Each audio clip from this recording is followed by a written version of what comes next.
জামানতওয়ালা bank, যারা প্রকৃত bank বিচার করতো, বলতো, তারা আজকে হাওয়া,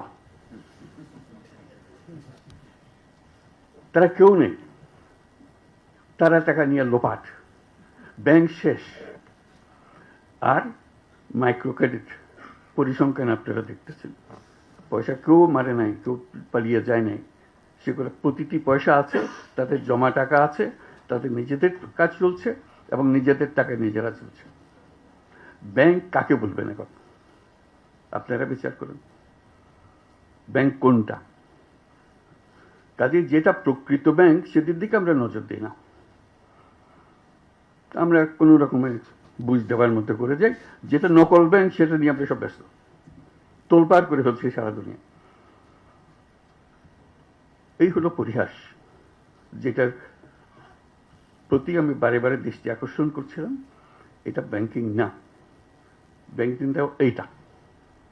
প্রকৃত ব্যাংকে আসতে হবে তোমাদেরকে। এটাই হলো মানুষের ব্যাংক। মানুষ যেখানে আসতে পারে, তার নিজের পরিচয়, তার টাকার পরিচয় না।